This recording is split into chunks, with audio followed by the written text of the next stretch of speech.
तो बैंकिंग प्रणाली मतलब बैंकिंग सिस्टम एक ही वीडियो में कवर करेंगे, जो आपके एग्जाम के लिए काफ़ी इंपॉर्टेंट है। और जो ये सारी चीज़ें जो है आपकी बाइलिंगुअल सीरीज में रहेंगी, जो आपकी हिंदी और इंग्लिश दोनों में रहेंगी, तो इसलिए आपको कोई प्रॉब्लम नहीं होगी।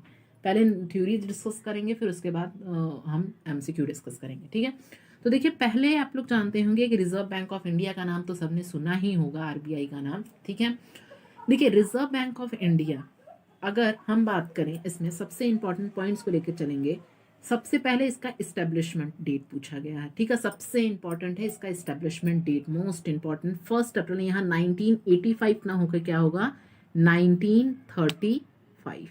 क्या होगा, इस्टेब्लिशमेंट डेट कब है, 1935। यो टाइपिंग मिस्टेक हो गई, 1935, ठीक है। आरबीआई की अगर इस्टेब्लिशमेंट डेट पूछे तो कब होगी, 1 अप्रैल 1935 को। कहाँ पे, कोलकाता में। किसके अकॉर्डिंग, आरबीआई एक्ट 1934। अगर क्वेश्चन में पूछे कि आरबीआई एक्ट कब आया, तो 1934 में आया। और इस्टेब्लिशमेंट डेट पूछे, देखिएगा दोनों तरह के क्वेश्चंस आ सकते हैं आपके एग्जाम में। और इस्टेब्लिशमेंट पूछा तो हम क्या आंसर देंगे, 1 अप्रैल 1935 में। At that time, second point कह रहा है कि the very first governor of RBI, सबसे पहला गवर्नर आरबीआई के कौन थे, ऑसबॉर्न स्मिथ थे, जो कि ये दिया हुआ है। तीसरा है फर्स्ट इंडियन गवर्नर, अगर पूछे आरबीआई के तो फर्स्ट इंडियन गवर्नर कौन थे, सीडी देशमुख, जो कि कब थे, 1943 में। जब आरबीआई का इस्टेब्लिशमेंट हुआ तो 1 अप्रैल 1935 को, उस टाइम जो था ब्रिटिशर्स का रूल था। और आरबीआई एक्ट जो है 1934 में पास हुआ, जो कि मुंबई एट दैट टाइम वहां का हेडक्वार्टर था। इसका नेशनलाइजेशन अगर पूछे, ठीक है, नेशनलाइजेशन, राष्ट्रीयकरण, राष्ट्रीयकरण पूछे तो कब हुआ, 1949 में। तीन चीजें आपको याद रखनी है,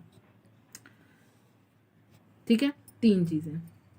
पहला, अगर इस्टेब्लिशमेंट पूछे तो 1935। दूसरा, अगर एक्ट पूछे 1934, 34 में एक्ट को पारित किया गया और 35 में इसका इस्टेब्लिशमेंट हुआ, ठीक। और पूछे अगर नेशनलाइजेशन का हुआ तो 1949 में, ठीक है। तीनों के तीन तरह के क्वेश्चंस आपके आ सकते हैं। पूछेगा सबसे पहला गवर्नर आरबीआई का कौन था, तो Osborne Smith. First Indian governor पूछा, सीडी देशमुख, कब थे, 1943 में, ठीक है। अब देखिए, अब यहां पे फर्स्ट इंडियन गवर्नर की बात की, सीडी देशमुख थे, कब, 1943 में। इनका जो टेन्यूर था, इनका जो पीरियड था, वो कितने साल की, ये तीसरे नंबर के थे, ये थर्ड नंबर गवर्नर थे। कौन थे, सीडी देशमुख। कितने साल के लिए, 6 साल के लिए थे। नेक्स्ट है, अगर पूछे प्रेजेंट गवर्नर ऑफ आरबीआई कौन है, तो शक्तिकांत दास, जो कि कौन से नंबर पे है, 25वें गवर्नर। अगर पूछा क्वेश्चन में कि 24th गवर्नर कौन है, तो उर्जित पटेल, कितना इनका, 2 साल अप्रोक्सीमेट। तो 23rd गवर्नर पूछे तो रघुराम राजन, इनका टेन्यूर कितना था, 3 साल का। और आरबीआई का हेडक्वार्टर पूछे तो कहाँ है, मुंबई। नेक्स्ट है नेशनलाइजेशन, देखिए आ गया नेशनलाइजेशन। नेशनलाइजेशन का मतलब क्या होता है, राष्ट्रीयकरण।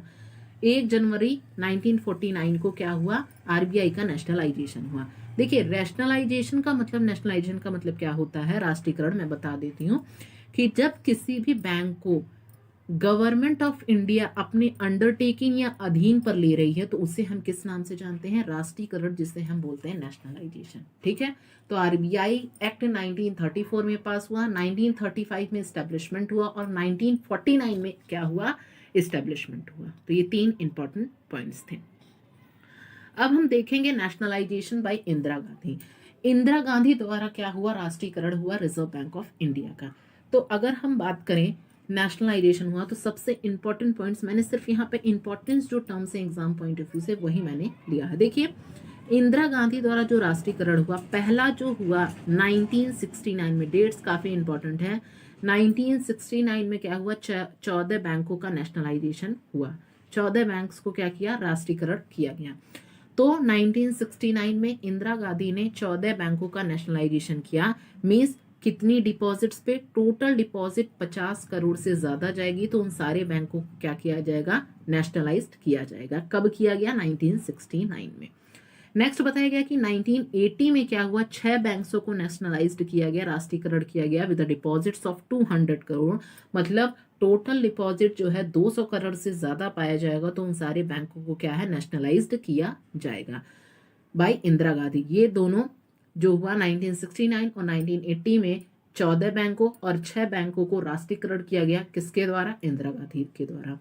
और 1969 में इंदिरा गांधी ने 14 बैंकों का राष्ट्रीयकरण, जिसमें बैंक वो बैंक शामिल थे जिनके पास 50 करोड़ से ज्यादा की कुल पूंजी थी। ठीक है, नेक्स्ट है, और हिंदी में भी यहाँ मैंने है कि 1980 में कितने बैंकों को, 6 बैंकों का राष्ट्रीयकरण किया जिसमें वो बैंक शामिल थे जिसके पास 200 करोड़ से ज्यादा का कुल पूंजी था। अब हम नेक्स्ट पढ़ेंगे फर्स्ट मर्जर इन ईयर 1993। अब क्या हुआ, 1980 तक तो हो गया। अब नेक्स्ट पॉइंट क्या रहा है कि सबसे पहला मर्जर ऑफ बैंक क्या हुआ, सबसे फर्स्ट एग्जाम में आ सकता है कि फर्स्ट मर्जर इन ईयर कौन सा, 1993 में क्या हुआ, न्यू बैंक ऑफ इंडिया को मर्ज कर दिया गया, किसमें, पंजाब नेशनल बैंक में।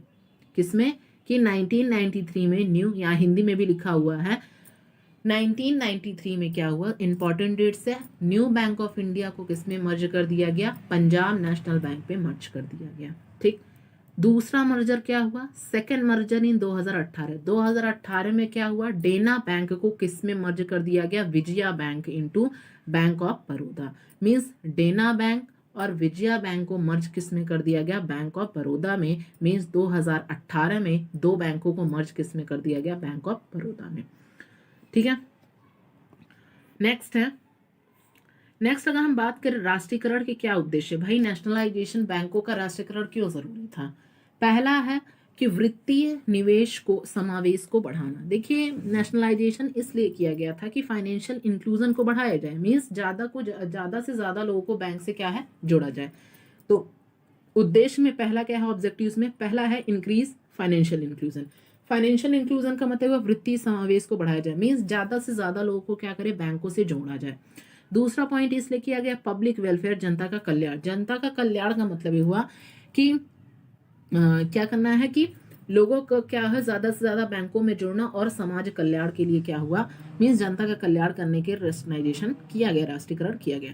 तीसरा है removal of private sector dormancy, निजी क्षेत्रों के बढ़ते हुए दबाव को हटाना। मींस इसका मतलब क्या हुआ, मींस प्राइवेट सेक्टर की डोमिनेंसी को रिव्यू करना भी एक क्या है कि उद्देश्य था राष्ट्रीयकरण का, मींस नेशनलाइजेशन का। नेक्स्ट अगर हम बात करें नेक्स्ट पॉइंट की, फाइनेंशियल इंक्लूजन।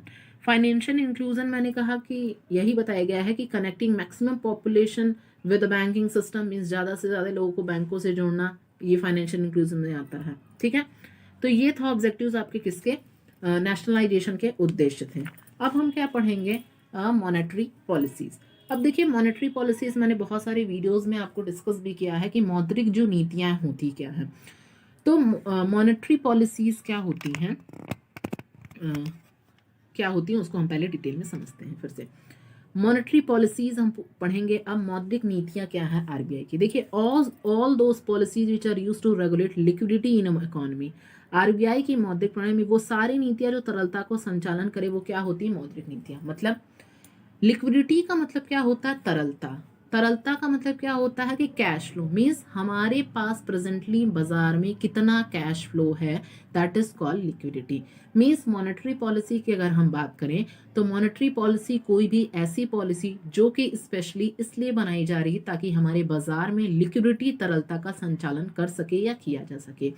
तो लिक्विडिटी का मतलब क्या हुआ, कैश फ्लो, की बाजार में कितना पैसा है, इसलिए ये क्या होती, ये मॉनेटरी पॉलिसी बनाई जाती है। नेक्स्ट पॉइंट की अगर हम बात करें, फाइनेंशियल ईयर अगर पूछे आपका आरबीआई का तो कब है, 1 जुलाई से लेके 30 जून तक। अब आरबीआई को हम किस और नाम से जानते हैं, आरबीआई को किस नाम से जानते हैं, लैंडर ऑफ लास्ट रिजॉर्ट भी बोलते हैं, और इसको बैंकों का बैंक भी बोलते हैं, बैंकर्स बैंक भी बोलते हैं किसको, आरबीआई को। ये क्वेश्चन बहुत ज्यादा इंपॉर्टेंट है कि बैंकर्स का, बैंकों का बैंक किसे कहा जाता है, तो आरबीआई को कहा जाता है। लैंडर ऑफ लास्ट रिजॉर्ट किसे कहा जाता है, आरबीआई को कहा जाता है। तो ये सारे एग्जाम्स के लिए काफी इंपॉर्टेंट है, इसलिए ये आप लोग ध्यान रखें। अब देखिए यहाँ पे अगर हम कुछ बात करें, इसमें अब हम कुछ बात करेंगे जो जिससे सारी नीतियों को जो चलाया जाता है। पहला है रेपो रेट। रेपो रेट क्या होता है, रेपो रेट का मतलब ये हुआ the rate at which RBI land short term loans to commercial bank. मतलब क्या हुआ? रेपो रेट का मतलब सिंपली समझेंगे, जब दो पार्टीज गवर्नमेंट सिक्योरिटी को सेल करते हैं लेकिन इस एग्रीमेंट के साथ कि हम इसे वापस से रिपर्चेस कर लेंगे, उसे रेपो कहते हैं। ठीक, रेपो का मीन्स एक ऐसा कॉन्ट्रैक्ट जहां पर गवर्नमेंट सिक्योरिटी को बेचकर उसे दोबारा से खरीदा जा सकता है, that is called repo rate. तो रेपो रेट का सिंपल से मतलब हम समझें, क्या कहा है डिफिनेशन में, the rate at which RBI क्या करती है, शॉर्ट टर्म लोन प्रोवाइड करती है, किसको, कॉमर्शियल बैंक्स को। हिंदी में भी डिफिनेशन लिखा हुआ है, उसे भी हम पढ़ लेते हैं। रेपो दर वो दर है जिसमें आरबीआई दूसरे व्यवसायिक बैंकों को छोटे समय के लिए लोन देती है। मतलब क्या हुआ, रेपो रेट वो रेट होता है जिसमें आरबीआई दूसरे कमर्शियल बैंक को शॉर्ट टर्म लोन देने का काम कर रही है, उसे हम क्या बोलते हैं, रेपो रेट कहते हैं। कमर्शियल बैंक क्या है, अपनी गवर्नमेंट सिक्योरिटी आरबीआई को बेचता है, यह कहकर बेचता है कि अभी तुम अपने पास रखो लेकिन हम यहाँ चीज तुमसे, यह चीज क्या है, वापस खरीद लेंगे। तो वही होता है कि रेपो रेट क्या होता है, जब आरबीआई क्या होती है, कमर्शियल बैंक से शॉर्ट टर्म के लिए क्या करती है, प्रोवाइड करती है, that is called repo rate. इतना बस याद रखना है आपको। दूसरा होता है reverse repo rate. Reverse repo rate में क्या कह रहा है, means the rate at which RBI borrow loan from other commercial bank, means वो दर जिसमें आरबीआई दूसरी व्यवसायी बैंकों से लोन लेता है। मतलब क्या हुआ कि आरबीआई के पास जो भी गवर्नमेंट सिक्योरिटी है वो कॉमर्शियल बैंक के पास रखेगा और बदले में कॉमर्शियल बैंक आरबीआई को क्या करेगा, शॉर्ट टर्म प्रोवाइड करेगा, शॉर्ट टर्म लोन प्रोवाइड करेगा, तो उसे हम क्या कहते हैं, रिवर्स रेपो रेट। तो आर रिवर्स रेपो रेट बढ़ रहा और क्या है, लिक्विडिटी हमारी यहाँ घट रही है, तो यही होता है आपका रिवर्स रेपो रेट। नेक्स्ट है बैंक रेट। अगर बैंक रेट नेक्स्ट है, bank rate the rate at which RBI land short term loan to other commercial. ये सारे इंपॉर्टेंट टर्म्स हैं, आपके एग्जाम में पूछ देगा आपसे, रेपो रेट की डिफिनेशन देगा, क्या होगा, कौन सा किसको ट्रांसफर करता है पैसा, कौन सा देता है लोन, किसको देता है। ठीक है, नेक्स्ट पॉइंट देखेंगे, bank rate the rate at which RBI land short long term loan to other commercial bank. Bank rate का मतलब हुआ, आरबीआई जब कॉमर्शियल बैंक को, आरबीआई दूसरे कॉमर्शियल बैंक को लोन देता है, कितने के लिए, लॉन्ग टर्म, लंबे समय के लिए, तो उसे हम क्या बोलते हैं, रेपो रेट। नेक्स्ट है एमएसएफपी, जिसे हम बोलते हैं marginal standing facility. Marginal standing facility क्या होती है, in this system a bank can borrow overnight loans for the RBI at 1% higher than the current repo rate. मतलब सीमांत अस्थायी सुविधा वो होती है कि इस स्थिति में क्या होता है, आरबीआई रातों रात लोन ले सकता है 1% से ज्यादा दर के रेपो पे।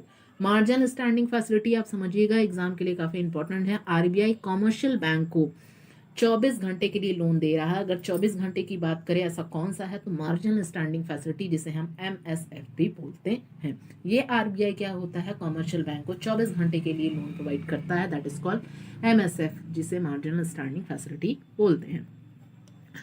नेक्स्ट कैश रिजर्व रेशियो, बहुत ज्यादा इंपॉर्टेंट है, बहुत नगद आरक्षित अनुपात। अब नगद आरक्षित अनुपात क्या होता है, कैश रिजर्व रेशियो क्या बोलता है, बोल रहा है, पहला पॉइंट है कि every bank has reserve a fix percentage of it total deposits to the RBI, ठीक है, in the form of cash. ठीक है, in the form of cash means हर बैंकों को अपने कुल डिपॉजिट्स का कुल हिस्सा आरबीआई को नगद के रूप में जमा करना पड़ता है। ये कंपलसरी होता है, ये कैश में होता है, कोई ब्याज नहीं मिलता है, सिक्योरिटी होती है। मतलब कैश रिजर्व रेशियो को अगर हम सिंपल भाषा में समझें, टोटल डिपॉजिट्स का कुछ हिस्सा आरबीआई को कैश के फॉर्म में देना पड़ता है, लेकिन बदले में आरबीआई इसको कोई इंटरेस्ट नहीं देगा, तो उसे हम बोलते हैं cash reserve ratio. Means total deposits का कुछ हिस्सा जो है आरबीआई को कैश के फॉर्म में देना पड़ता है, तो उसे हम क्या बोलते हैं, कैश रिजर्व रेशियो। ये एक जरूरी होता है, कंपल्सरी होता है, इस पर कोई ब्याज नहीं मिलता है, ये कैश होता है और कोई, ये क्या है, सिक्योरिटी। नेक्स्ट है स्टेटरी लिक्विडिटी रेशियो, मीन सावधिक तरलता अनुपात। ये क्या होता है, इसमें क्या है, every bank has to reserve a fix percentage to its total deposits with itself. हर बैंकों को अपने कुल डिपॉजिट्स का कुछ हिस्सा अपने पास किसी भी रूप में जमा करना पड़ता है। स्टेटरी लिक्विडिटी रेशियो क्या बोलता है कि टोटल डिपॉजिट्स आ रहा है, उसका एक फिक्स परसेंट हम क्या करेंगे, खुद के पास रखना, चाहे वो कैश हो चाहे वो नॉन कैश में हो, उसे हम बोलते हैं स्टेटरी लिक्विडिटी रेशियो। ये क्या होता है, एक कंपलसरी कंडीशन होता है कि टोटल डिपॉजिट्स आ रहा है उसका एक फिक्स परसेंटेज या तो आप कैश में रखें या नॉन कैश में रखें। आरबीआई को टोटल डिपॉजिट्स में से खुद के पास कुछ हिस्सा रखना पड़ता है। और ये क्या हो सकता है, बाई कैश या गोल्ड, मतलब कैश में भी हो सकता है और नॉन कैश में भी हो सकता है। नेक्स्ट है open market operations. Open market operations बहुत ज़्यादा इंपॉर्टेंट है, जिसे हम बोलते हैं खुला बाजार संचालन। ओपन मार्केट जिसे हम बोलते हैं ओपन खुला बाजार संचालन। It is the system of buying और selling of government securities from the market. मतलब यहाँ पर सरकारी प्रतिभूतियों को बाजार में खरीदता और बेचा जाता है। मतलब जब आरबीआई ओपन मार्केट में गवर्नमेंट सिक्योरिटी को पूरी तरह से होली या कंप्लीटली खरीदती और बेचती है, जिसे हम बोलते हैं खुला बाजार संचालन। मीन्स फिर से मैंने बताया क्या कि जब आरबीआई ओपन मार्केट में गवर्नमेंट सिक्योरिटी को पूरी तरह से होली या कंप्लीटली खरीदती और बेचती है, उसे हम क्या बोलते हैं, ओपन मार्केट ऑपरेशन बोलते हैं, ओपीओ बोलते हैं। ओपन मार्केट का मतलब क्या होता है, इसमें कोई भी पार्टिसिपेंट कोई भी हो सकता है, जैसे कोई फाइनेंशियल इंस्टीट्यूशन हो, कमर्शियल बैंक है, इंडस्ट्री, कोई भी क्या है हो सकता है, किसी से भी ये क्या है खरीद सकता है। और ये क्या हो, ये होता है आपका क्या, ओपन मार्केट ऑपरेशंस। नेक्स्ट अगर हम जाने मुद्रा बैंक। मुद्रा बैंक क्या होता है, सबसे इंपॉर्टेंट है, एग्जाम में आ सकता है कि मुद्रा का पहले फुल फॉर्म एग्जाम में आपसे पूछ सकता है, सबसे इंपॉर्टेंट है, तो इसको अंडरलाइन करिए और इसको याद कर लीजिएगा। मुद्रा का फुल फॉर्म जो होता है micro unit development and refinance agency. क्या होता है, micro unit development and refinance agency, इसका फॉर्मूला फुल फॉर्म होता है। पहला पॉइंट है, इसका इस्टेब्लिशमेंट कब हुआ, किसके अंतर्गत, प्रधानमंत्री मुद्रा योजना के अंतर्गत मुद्रा बैंक का इस्टेब्लिशमेंट हुआ, स्थापना हुआ। ये कब इस्टेब्लिश हुआ, 8 अप्रैल 2015 को। सबसे इंपॉर्टेंट है ये सारे डेट्स याद करने, 8 अप्रैल 2015 को हुआ। मेन उद्देश्य क्या था, इसका मुख्य उद्देश्य क्या था कि लोन प्रोवाइड करें, किसको, स्मॉल स्केल इंडस्ट्री को। तो एग्जाम में आ सकता है कि what is the objective of मुद्रा बैंक। तो मुद्रा बैंक का उद्देश्य क्या था, स्मॉल स्केल इंडस्ट्रीज को, मीन्स उद्देश्य लघु उद्योग को क्या है, लोन प्रोवाइड करना। एस्टेब्लिशमेंट कब हुआ, 8 अप्रैल 2015 को, किसके अंतर्गत, प्रधानमंत्री मुद्रा योजना के अंतर्गत। इसमें 3 प्रकार के हैं। पहला कौन कौन सा है, पहला है शिशु, मीन्स जिसको हम 50,000 तक का लोन। दूसरा है किशोर, 50,000 से ज़्यादा 5 लाख तक। तीसरा है तरुण, जो कि 5 लाख से ज़्यादा लेकिन 10 लाख तक। ठीक है, तो इसको 3 डिविजन्स में डिवाइड किया गया है। ये भी क्वेश्चन आ सकता है, किस में डिवाइड किया गया है, एक शिशु, एक किशोर और एक तरुण। नेक्स्ट अगर हम बात करें national bank for agriculture and rural development, जिसे हम बहुत ज़्यादा इंपॉर्टेंट है, नाबार्ड बोलते हैं। क्या बोलते हैं, नाबार्ड। ठीक, नाबार्ड का फुल फॉर्म है ये, तो एग्जाम में बिल्कुल आ सकता है नाबार्ड का। तो नाबार्ड का फुल फॉर्म है national bank for agriculture and rural development. क्या है, फुल फॉर्म एग्जाम में आएंगे ही आएंगे, इसलिए आप लोग इसको पढ़ के जरूर जाइएगा। तो नाबार्ड का क्या है, नेशनल बैंक फॉर एग्रीकल्चर और क्या है, रूरल डेवलपमेंट, जिसका इस्टेब्लिशमेंट कब हुआ, 12 जुलाई 1982 को हुआ। पूछ सकता है what is the nationalisation day of establishment day कब था नाबार्ड का, तो 4 ऑप्शन दे देंगे। तो 12 जुलाई 1982 को। तो एग्जाम से पहले इन सारे को देख। Under the recommendation of Shivaram committee, इसे शिवराम कमेटी के सुझाव से बनाया गया। एग्जाम में बहुत बार एक क्वेश्चन आ चुका है कि NABARD bank, means NABARD bank की स्थापना किसके रिकमेंडेशन से, किसके सुझाव से क्या है बनाया गया, तो शिवराम कमेटी के अंतर्गत के सुझाव से क्या है नाबार्ड बनाया गया। NABARD bank form during 6th 5-year 6वीं पंचवर्षीय योजना के बीच बनाया गया था नाबार्ड बैंक को। किस पंचवर्षीय योजना, 6वीं। हेडक्वार्टर पूछे तो कहाँ है, मुंबई। नेक्स्ट आते हैं रीजनल रूरल बैंक, मीन्स क्षेत्रीय ग्रामीण बैंक के बारे में जानते हैं। नेक्स्ट है क्षेत्रीय ग्रामीण बैंक। पहला है कि सबसे पहला रीजनल रूरल बैंक जो फॉर्म्ड हुआ था 2 अक्टूबर 1975 को विद द नेम ऑफ प्रथमा ग्रामीण bank, sponsored by syndicate bank. देखिए रीजनल रूरल बैंक सबसे पहला जो है, अगर पूछा जाए सबसे पहला ग्रामीण बैंक वो कब फॉर्म्ड हुआ, 2 अक्टूबर 1975 को हुआ। किस नाम से, प्राथमा ग्रामीण बैंक से। किससे? प्राथमा ग्रामीण बैंक उसका नाम था, यहाँ हिंदी में भी लिखा हुआ है। दूसरा, it was form under the recommendation of Narasimha committee. बहुत ज़्यादा इंपॉर्टेंट है ये सारे जो टर्म्स है, मैंने जितना भी ये टर्म्स जितना मैंने लिखा है इस पीपीटी में बहुत ज़्यादा इंपॉर्टेंट है, इसीलिए मैंने मेन पॉइंट्स को सिर्फ लिया है। देखिए, रीजनल रूरल बैंक्स पहला कब इस्टेब्लिशमेंट हुआ? 2 अक्टूबर 1975 के। किसके सुझाव से हुआ? तो नरसिम्हा कमेटी के। ऐसे उसमें पूछा जा सकता है कि नाबार्ड का किसके कमेटी से हुआ था? तो वो हुआ था आपका शिवराम कमेटी से। रीजनल रूरल बैंक का पूछे तो ये किसके इस्टेब्लिशमेंट से रिकमेंडेशन हुआ? नरसिम्हा कमेटी से, सुझाव से बना। Next, from 1975 to till 1983 it was regulated by RBI. 1975 से लेकर 1983 तक इसका संचालक कौन था? आरबीआई था। लेकिन 1983 से क्या हुआ? ये क्या हो गया? 1983 के बाद से इसका संचालक कौन बन गया? नाबार्ड। तो एग्जाम में पूछ सकता है कि 1975 से लेकर 1983 तक इसको रेगुलेट कर रहा था रिजर्व बैंक ऑफ इंडिया, और 1983 के बाद इसका जो रेगुलेशन हो गया वो कौन करता था? NABARD, means national bank for agriculture and rural development. Next है, इस आरआरबी में ग्रामीण बैंक में 3 सेक्टर्स को कंट्रीब्यूट किया था। कितना? इसके 3 क्षेत्रफल योगदान देते हैं। पहला, central government, state government, sponsor bank. Central government वह केंद्रीय सरकार जिनका 50% हिस्सा है। State government with share of 15%, मतलब राज्य सरकार जिनका हिस्सा कितना है? 15%। और स्पॉन्सर बैंक का जो कि शेयर कितना है? प्रायोजक बैंक का जिनका हिस्सा कितना है? 35%। ठीक है, तो आरआरबी को 3 भागों में बांटा गया। Central bank, state government, sponsor bank, जिसमें कि सेंट्रल गवर्नमेंट को 50% हिस्सा, स्टेट गवर्नमेंट को 15% हिस्सा, स्पॉन्सर बैंक को कितना? 35%। नेक्स्ट, अब हम आते हैं कॉमर्शियल बैंक। कॉमर्शियल बैंक को बोलते हैं हम हिंदी में वाणिज्य बैंक। ठीक है, अब कॉमर्शियल बैंक जो होता है, कॉमर्शियल बैंक जो होता है वाणिज्य बैंक, 2 तरह के होते हैं। एक शेड्यूल बैंक, एक होते हैं non schedule bank. Schedule bank को हिंदी में बोलते हैं अनुसूचित बैंक, और नॉन शेड्यूल बैंक को बोलते हैं गैर अनुसूचित बैंक। ठीक है, शेड्यूल बैंक में आपके जो अनुसूचित बैंक में आएंगे 3 आते हैं। पब्लिक सेक्टर बैंक, दूसरा होता है प्राइवेट बैंक्स, और तीसरा होता है foreign banks. Means private banks, public banks और फॉरेन बैंक्स। अब इस पब्लिक सेक्टर्स में कौन कौन सी चीजें आती हैं? पब्लिक सेक्टर में nationalised 19 bank, SBI, IDBI, industrial development bank of India. IDBI का फुल फॉर्म आप लोग एग्जाम के देखिए, 2 चीजें बहुत इंपॉर्टेंट है, जितने फुल फॉर्म है और जितने आपके डेट्स हैं, कब नेशनलाइज्ड हुआ, कब इस्टेब्लिशमेंट हुआ, कब एक्ट पास हुआ, ये सारी चीजें इंपॉर्टेंट है। तो आईडीबीआई का फुल फॉर्म क्या है? Industrial development bank of India.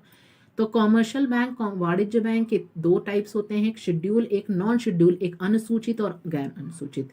इस शेड्यूल बैंक में 3 आते हैं, public sector bank, private bank, एक फॉरेन बैंक। और पब्लिक सेक्टर बैंक में नेशनलाइज्ड हैं, एसबीआई हैं, आईडीबीआई हैं।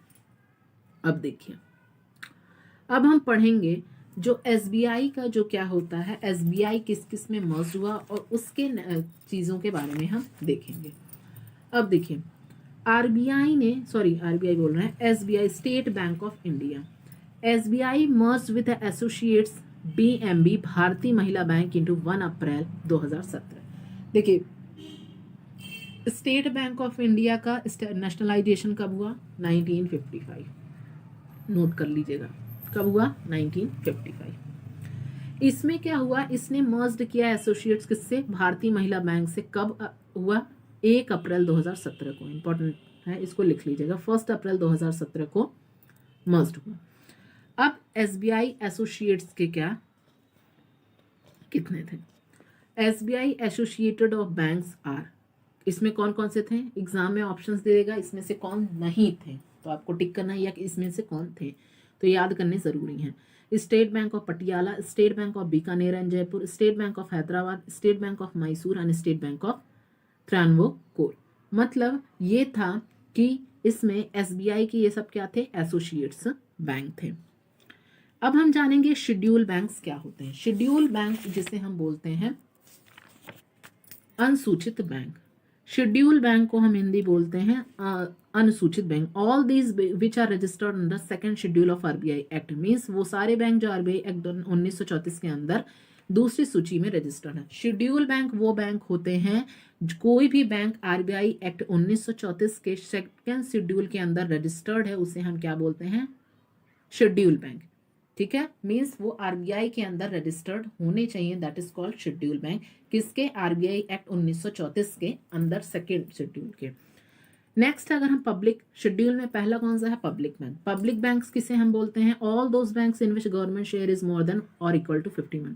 सरकारी बैंक वो बैंक होते हैं जिसका हिस्सा 51% या उससे ज्यादा होता है, तो उसे हम क्या बोलते हैं, पब्लिक बैंक्स। मीन्स कोई भी बैंक जिसमें सरकार का शेयर या गवर्नमेंट का 51% या उससे ज्यादा हो तो उसे हम क्या बोलते हैं, पब्लिक बैंक्स बोलते हैं। नेक्स्ट है प्राइवेट बैंक्स। प्राइवेट बैंक्स किसे बोलते हैं, all those banks which government share is less than 51%, means निजी बैंक वे सारे बैंक जिसमें सरकार का हिस्सा 51% से कम होता है। प्राइवेट बैंक वो बैंक्स होते हैं, कोई भी बैंक जिसमें सरकार का हिस्सा 51% से कम होता है, तो उसे हम क्या बोलते हैं, प्राइवेट बैंक्स बोलते हैं। नेक्स्ट है the bank have a 50% of share और 50% share profit under private bank, ये तो बता दिया। Next foreign bank. Foreign banks क्या होता है, जल्दी से देखते हैं। All those banks which have their headquarter outside the India but their branches in India, मतलब विदेशी बैंक वो बैंक होते हैं, वो सारे बैंक जिसका मुख्यालय भारत से बाहर होता है लेकिन उनकी ब्रांचेस क्या होती हैं, भारत के अंदर होती हैं। मीन्स कोई भी ऐसा बैंक जिसका मेन हेडक्वार्टर भारत के बाउंड्री के बाहर है लेकिन उनकी ब्रांचेस क्या है, भारत के बाउंड्री के अंदर है, तो उसे हम क्या बोलते हैं, फॉरेन बैंक्स। नेक्स्ट अब हम नेक्स्ट देखेंगे HSBC, जिससे हम कौन सा बोलते हैं, हांगकांग शंघाई बैंकिंग कॉरपोरेशन। इसका हेडक्वार्टर कहाँ है, लंदन। ठीक, नेक्स्ट अब हम पढ़ेंगे नॉन शेड्यूल बैंक, जिसे हम बोलते हैं गैर अनुसूचित bank. All those banks which are not registered under second schedule of RBI Act, means non schedule bank वो बैंक होते हैं, कोई भी बैंक जो आरबीआई एक्ट 1934 के सेकंड शेड्यूल के अंदर रजिस्टर्ड नहीं होते हैं, उसे हम क्या बोलते हैं, उसे बोलते हैं non schedule banks. Means RBI के अंदर ये रजिस्टर्ड नहीं होते हैं, वो बोलते हैं गैर अनुसूचित बैंक। नेक्स्ट पॉइंट पे आते हैं non performing assets. Non performing assets को हम क्या बोलते हैं, एनपीए भी बोलते हैं, फुल फॉर्म भी आ सकता है NPA. Non performing assets means गैर प्रदर्शन संपत्ति बोलते हैं, संपत्ति बोलते हैं। They are considered as a bad loans of a bank. A loan is considered as a non performing and it is not serve for a period. It has a 3 classification. Means non performing assets वो assets होते हैं, एक loan का भुगतान अगर 90 दिन तक न किया जा सके तो वो किस में क्या हो जाएंगे, अगर हमने क्या किया 90 दिन तक उसका पेमेंट न किया जा सके तो उसे हम क्या बोलेंगे, that is called non performing assets, means गैर प्रदर्शन संपत्ति। अब एनपीए को 3 चीज़ों में बांटा गया है, क्लासीफाई किया गया है। पहला है सब स्टैंडर्ड, दूसरा है डाउटफुल, तीसरा है लॉस एसेट्स। सब स्टैंडर्ड क्या होता है, it remains non performing for a period up to 18 महीने। मीन्स अगर उसका भुगतान 18 महीने तक नहीं किया जा सकेगा तो वो कौन सा हो जाएगा, सब स्टैंडर्ड। दूसरा है डाउटफुल। डाउटफुल का मतलब वो अगर उसका भुगतान 18 महीने के अंदर भी ना किया जा सके, इट रिमेन्स नॉन परफॉर्मिंग, वो नॉन परफॉर्मिंग कहलाएगा अगर उसका भुगतान 18 महीने के बाद भी ना किया जाए। लास्ट होता है loss assets. If the loss is identify but not return of, अगर उसका भुगतान ही ना किया जाए तो वो किस में आ जाएगा, किस नॉन परफॉर्मिंग में, लॉस एसेट्स में। ठीक है, तो एनपीए क्या होता है, एनपीए के कितने तरह को क्लासिफाई किया गया है वो भी चीजें मैंने बता दी। तो ये आपकी सारी क्या थी, बैंकिंग सिस्टम का जो आपका कंप्लीट थ्योरी सेशन था, जो कि आपके इससे बाहर से कुछ नहीं पूछा जाएगा। तो मेन इसमें इंपॉर्टेंट था कि आरबीआई वाला जो आपका था, और दूसरा कितने रेपो रेट, बैंक रेट, ये सारी चीज़ें क्या होती हैं। तो एग्जाम से पहले इन सारी चीज़ों को आप ज़रूर देखें।